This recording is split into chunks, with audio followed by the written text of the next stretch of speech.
isang cloud cluster na mataan sa labas ng ating Philippine Area of Responsibility o PAR na posibleng pumasok at maging isang bagyo sa mga susunod na linggo. Visayas at Mindanao posibleng direktang maapektuhan nito. Magandang araw Pilipinas, ito ang Pilipinas Weather ngayon. Narito na ating update sa panahon. Kung bago ka lang sa ating channel, please like, share, and subscribe para lagi kang updated sa panahon. Salamat sa iyong suporta. Mga kababayan, ngayong araw March 3 na po tayo. Araw ng Martes. Narito na ang ating update sa panahon. Patuloy nating binabantayan sa ngayon ang isang cloud cluster sa silangan ng Guam na kasalukuyang kumikilos pakanluran. Ayon sa mga computer weather models, may nakikitang posibilidad ng pagbuo ng sirkulasyon sa bahaging iyon ng Pacific.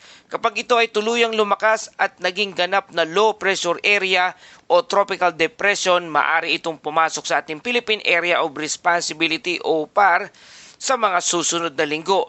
Kapag nangyari ito mga kababayan, tuluyan itong lumakas bilang isang bagyo. Papangalanan naman ito ng Pag-asa sa local name na Bagyong Kaloy na siyang magiging ikatlong bagyo ngayong taong 2026 at posibleng maging isang unang bagyo sa buwan ng Marso. Kaya sa ngayon, malayo pa ang sistema at wala pa itong direktang epekto sa alimang bahagi ng ating bansa. Ngunit mahalagang tandaan, ang mga cloud cluster na ganito ay maaring mabilis na magbago depende sa kondisyon ng dagat at ng hangin sa itaas. May indikasyon na itong maging isang bagyo o posibleng kumilos ito patungong Visayas bago man mag-recurve pabalik sa silangan dulot ng muling paglakas ng hangin amihan. Mga kababayan, ito ang tinatawag nating steering flow o direksyon ng hangin sa itaas na nagtutulak sa sistema. Kapag malakas ang hangin amihan, maaari nitong itulak o ilihis ang bagyo palayo sa kalupaan. Sa ngayon, ang pinakamahalagang balita ay monitoring dahil sa loob lamang ng 24 hanggang 48 hours maaring magbago ang forecast track depende sa development ng sistemang ito. Sa nakaraan, may mga sistemang nagsimula rin bilang isang simpleng cloud cluster malapit sa Guam bago naging ganap na bagyo papasok sa ating Philippine Area of Responsibility o PAR.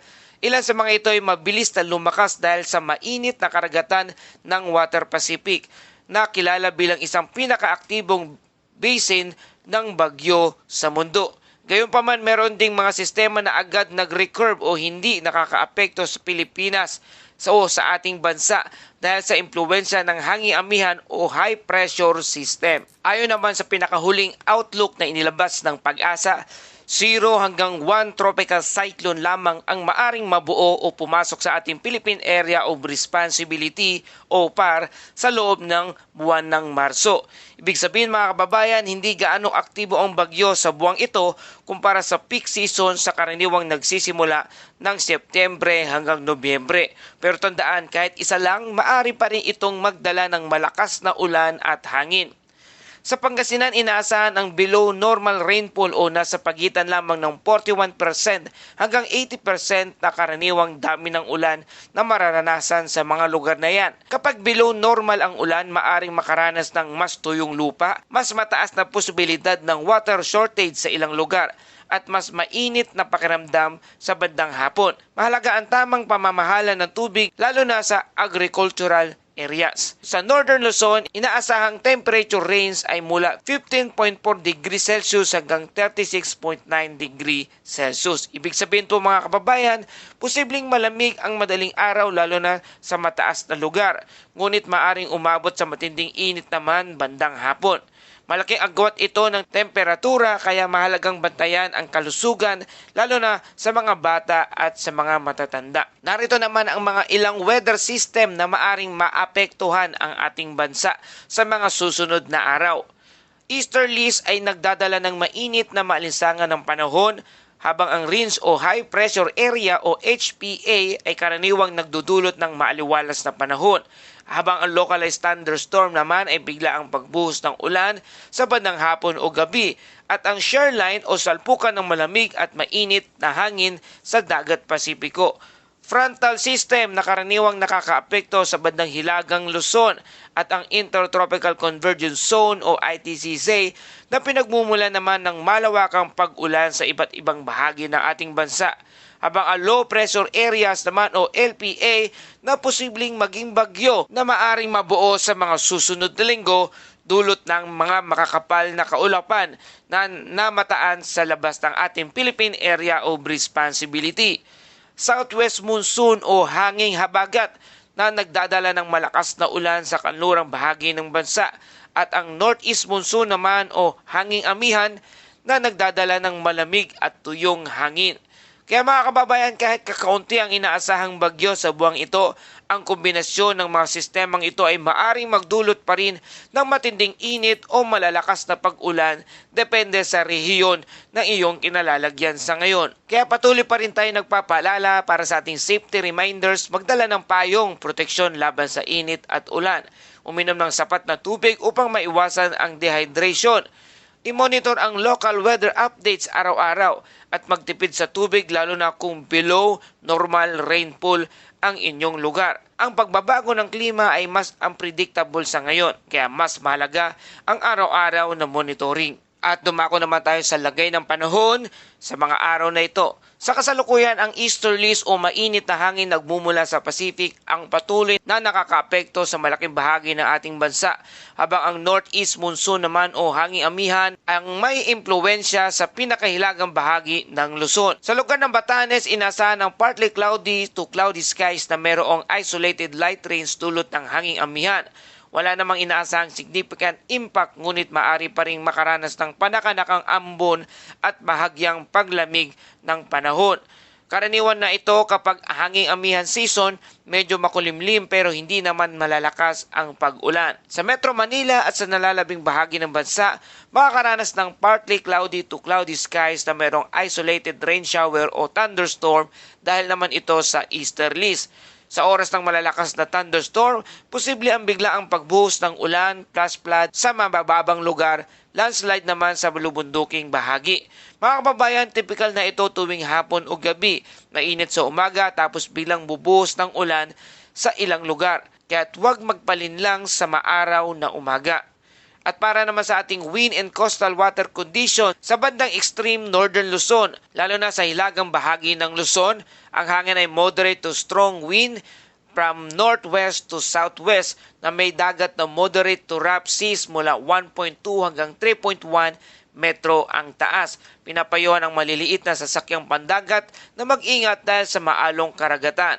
Sa lugar ng Visayas at Mindanao, ang hangin ay light to moderate winds mula northeast hanggang north na may dagat naman na slight to moderate seas na may alon ng 0.6 hanggang 2.5 metro ang taas. Sa natitirang bahagi ng bansa, ang hangin ay light to moderate winds mula east to northeast na ang dagat ay slight to moderate seas na may alon na 0.6 hanggang 2.1 metro ang taas. Sa kabuuan mga kababayan, mas maalon sa hilaga kumpara sa ibang bahagi ng ating bansa. Para sa ating temperatura, ang maximum temperature ay 23.5 degrees Celsius na itala bandang alas 6 ng umaga at ang maximum temperature naman ay 30.6 degrees Celsius na itala naman yan bandang alas 2 ng hapon.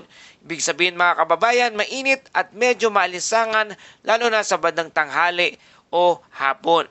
At sa ating astronomical information sa Metro Manila, ang araw ay sisikat mamayang alas 6:12 ng umaga at lulubog naman ito bandang alas 6:04 ng hapon. Sa ating mga kababayan, kapag sabay na umiiral ang easterlies at hanging amihan, karaniwang nakakaranas ang bansa ng mainit at maalinsangang panahon sa gitna ng timog. Mas malamig at mahangin naman sa bandang hilagang Luzon. Ito ay normal na transition pattern habang papalapit ang pagbabago ng season. At dumako naman tayo sa ating Bible verse of the day mula sa mga awit 121 verse 1 hanggang 2. Itiningin ko ang aking mga mata sa mga burol kung saan nanggaling ang aking tulong. Ang saklolo ko ay nagbumula sa Panginoon na gumawa ng langit at lupa. Mga kababayan, sa bawat pagbabago ng panahon, init man o ulan, ipinapalala sa atin ng aklat ng mga awit na ang tunay nating tulong ay nagmumula sa Diyos. Ang klima ay maaring magbago o forecast ay maaring mag-update, ngunit ang Diyos ay hindi nagbabago. Siya ang lumikha ng langit at lupa at siya rin ang may hawak ng ating kinabukasan. Kaya sa gitna ng pag-alala, sa init, ulan o bagyo, itaas natin ang ating mga mata at magtiwala tayo sa ating Panginoong Hesus sapagkat sa lahat ng oras darating ang kanyang tulong.